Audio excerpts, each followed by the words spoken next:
29 აპრილს ჯანდაცვის მინისტრი მიხეილ სარჯულაძე პარლამენტის წინაშე ინტერპელაციის წესით წარსდგება. მინისტრი პარლამენტში ფრაქციამ საქართველოსთვის დაიბარა. როგორც ექს-პრემიერის გუნდში აცხადებენ, მთავარი კითხვები დიუშენის კუნთოვანი დისტროფიის მქონე ბავშვების მკურნალობის გარშემო დაისმება. სად გადის ზღვარი სიფრთხილესა და პასუხისმგებლობისგან თავის არიდებას შორის? ეს ის მთავარი კითხვა, რაზეც პასუხს ექს-პრემიერის გუნდის წევრები ჯანდაცვის მინისტრისგან ელიან.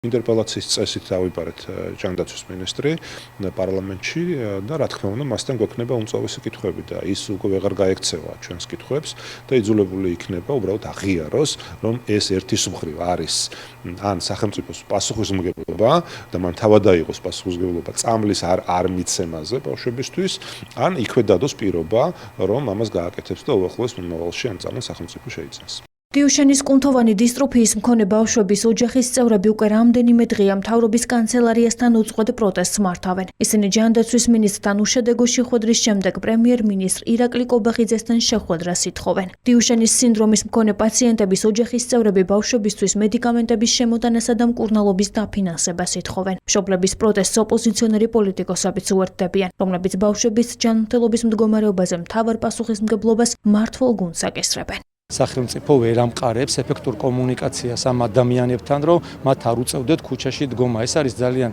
სენსიტიური ჯგუფი, ძალიან სენსიტიური საზოგადოება, ხო ზოგადად და არ შეიძლება რომ ეს ინფორმაცია ესე იჟონებოდეს და ამას ისმენდნენ მშობლები, ბავშვები, იმიტომ რომ ეს უკავშირდება მათ რწმენას, მათ იმედს, რომ საშველი იქნება, ისინი გამოჯამრთელდებიან, კარგად იქნებიან. ამიტომ პირველ რიგში რაც უნდა გაკეთდეს სახელმწიფომ, უნდა დაამყაროს ეფექტური კომუნიკაცია და დაუყოვნებლივ უნდა შეწყდეს ეს აქციები, რა თქმა უნდა იმის ფონზე, რომ მშობლებმა მიიღონ მათთვის მისაღები წინადადება. კობახიძემ 8 წუთი ვერ გამონახა მშობლებისათვის, რომლებიც დღე და ღამეს აქ ათენებენ სიცივეში და იმის ნაცვლად, რომ დაელაპარაკოს, მოხდეს გაზიარება აზრების, ხედვების, ის მათ ესაუბრება პოლიციის ენით. იმის ნაცვლად, რომ იბრძოდნენ ბავშვების სიცოცხლისათვის, ებრძვიან აი ამ ბავშვებს, აშავებენ დღეს წამალს. დიუშენის კუნთოვანი დისტროფია ერთ-ერთი გავრცელებული და მძიმე გენეტიკური დაავადებაა ბავშვებში. მსოფლიოში ყოველი 3000 ბიჭიდან ერთი ამ სინდრომით იბადება. პირველი ნიშნები 2-5 წლის ასაკში ჩნდება. ბავშვები გვიან იწყებენ სიარულს, უჭირთ სირბილი, ხშირად ეცემიან. დროსთან ერთად დაავადებაც პროგრესირებს. 10 წლის ასაკიდან კი ბავშვების უმეტესობა სიარულის უნარს სრულად გარგავს. ისინი ცხოვრებას ეტლში აგრძელებენ. დიუშენის კუნთოვანი დისტროფიის მქონე ბავშვები საშუალოდ 20 წლამდე ცოცხლობენ, თუმცა ახალი მედიკამენტები და რეაბილიტაციით სიცოცხლის 10-20 წლით გახანგრძლივებაა შესაძლებელი. სწორედ ამას ითხოვენ დიუშენის კუნთოვანი დისტროფიით დაავადებული ბავშვების მშობლები, რომლებიც მთავრობის კანცელარიასთან უკვე ერთი კვირაა ღამეს ათენებენ. გრძელდება უწყვეტი აქცია, დედები, მშობლები, მხარდამჭერები ამებს ვათევთ, რათა ჩვენი მოთხოვნა იქნეს დაკმაყოფილებული, ჩვენი მოთხოვნა არგუმენტები იქნეს ბოლომდე შესმენილი. სახელმწიფო დგას როგორც წარმოჩენილია, როგორც მოწინააღმდეგე მხარე და არა მხარდამჭერი ამ პროცესში.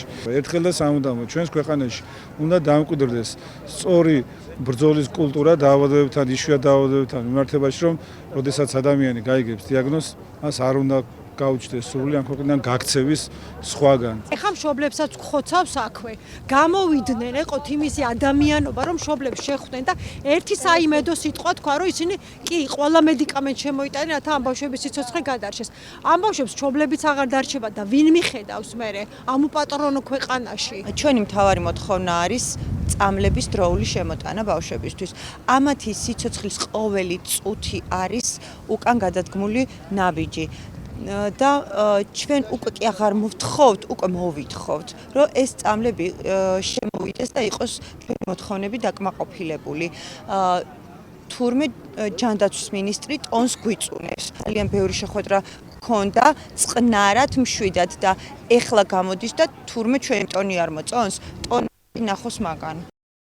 რას პასუხობს ქართული ოცნება დიუშენის კუნთოვანი დისტროფიის მქონე ბავშვების მშობლებს? მმართველ გუნდში აცხადებენ, რომ მედიკამენტის მიღებამდე კვლევების ჩატარებაა საჭირო, რათა გაირკვეს წამალი რამდენად ქმედითი და უსაფრთხოა. ჯანდაცვის სამინისტროში ამბობენ, რომ ნერვკუნთოვანი დაავადებების მიმართულებით იქმნება მრავალპროფილური ექიმთა ჯგუფი, რის მეშვეობითაც ბენეფიციარებს შესაძლებლობა ექნებათ მიიღონ საჭირო სერვისების ფართო სპექტრი, რაც მათი ჯანმრთელობის მდგომარეობის მართვისა და მონიტორინგის პროცესს უფრო ეფექტურს გახდის. ჯანდაცვის სამინისტრო და მთლიანად სახელმწიფო მაქსიმუმს აკეთებს იმისთვის, რომ შეთავაზებული მკურნალობა, შეთავაზებული მოცემულობა იყოს ადეკვატური და მიზანმიმართული.